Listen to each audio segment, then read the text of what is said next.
In Ayurvedic psychology, the mind, or what we call manas, is not seen as a separate entity from the body or atman or soul, but it's this dynamic expression of the gunas, which is sattva, clarity, rajas, which is like an agitation or movement, and tamas, which is inertia.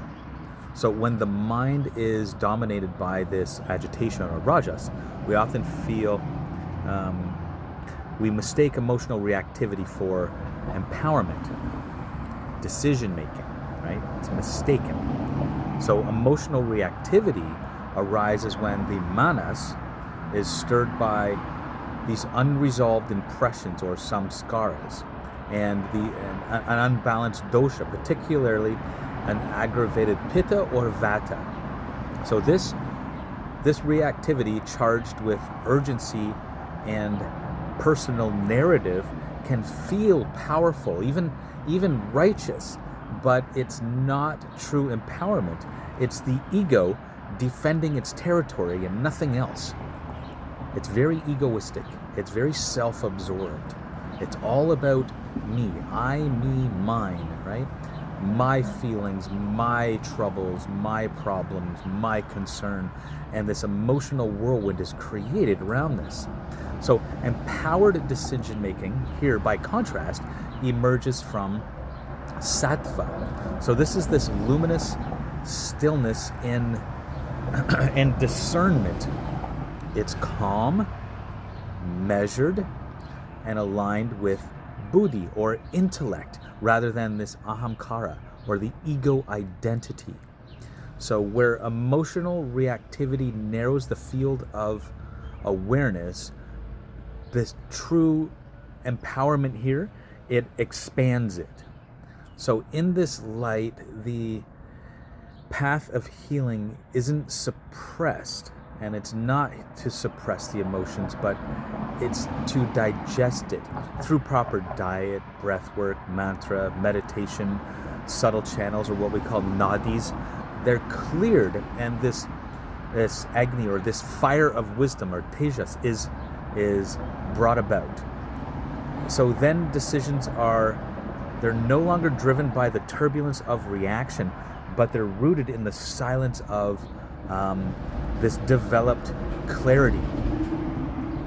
So Ayurveda teaches us that what feels strong is not always strong just because it feels that way. Emotional reactivity mistaken for empowered decision making is like mistaking a storm for direction. Okay? Real strength is the still presence that sees clearly and feels deeply and acts wisely. So this confusion between emotional reactivity and empowered decision making is especially common in a culture that rewards intensity over insight, or force over presence here.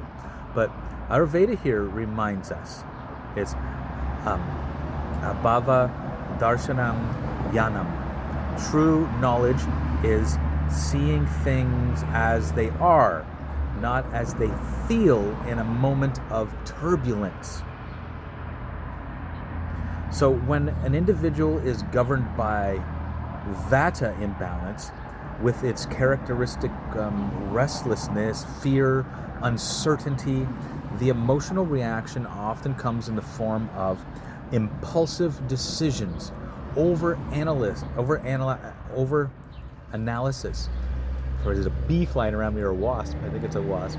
So, what was I? Oh, it can feel like it's an over-analysis, or they could perform these abrupt withdrawals here, and they may feel like intuitive choices to that individual or bold actions, but they're often anxiety dressed as clarity. And that's very problematic.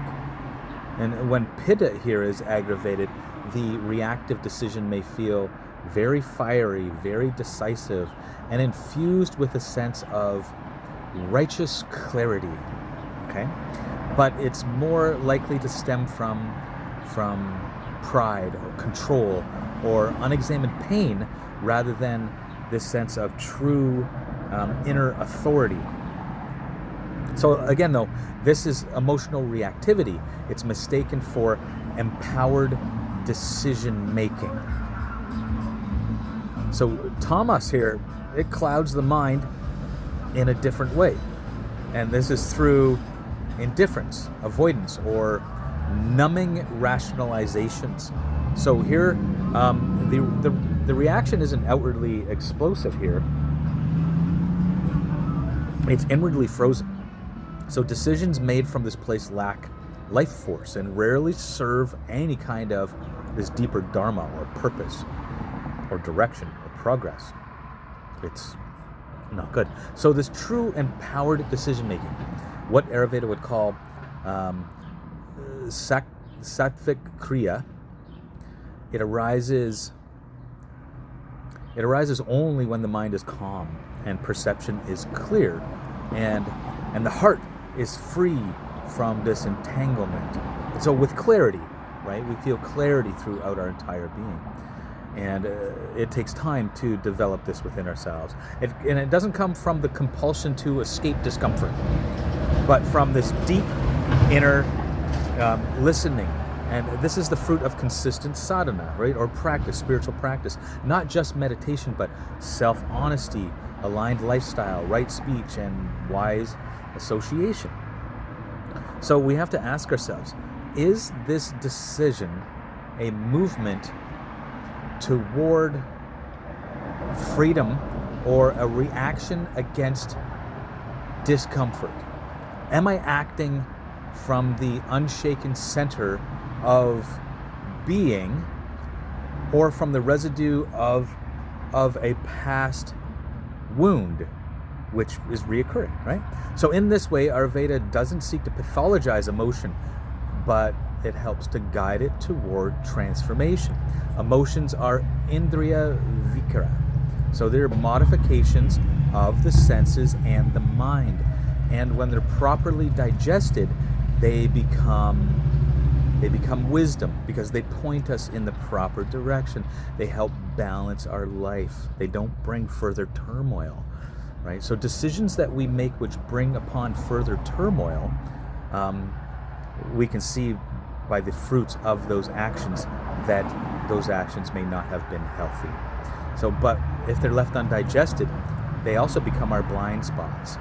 So we have to let this fire of presence illuminate our entire inner terrain. And we have to let meditation soften the waves of reactivity. We have to let the breath return to the self. Okay? And from there, the decisions you will make, they won't be reactions. They'll be these deeper expressions of truth. And these deeper expressions of truth are going to be calm. They're going to be from a place of neutrality, not indifference, but neutral, meaning we don't allow our prejudices and our biases to get in the way of our decision making, of our conversations. When we're in conflict, remind ourselves to be neutral. This allows us to actively listen to the other individual and respond from a space of sincerity, from authenticity, rather from this place of reactiveness. Reactiveness is going to be based on our prejudices and biases, our past experiences, and we're going to be coloring the situation with those prejudices, biases, and experiences rather than understanding, hearing, and progressing together. Namaskar.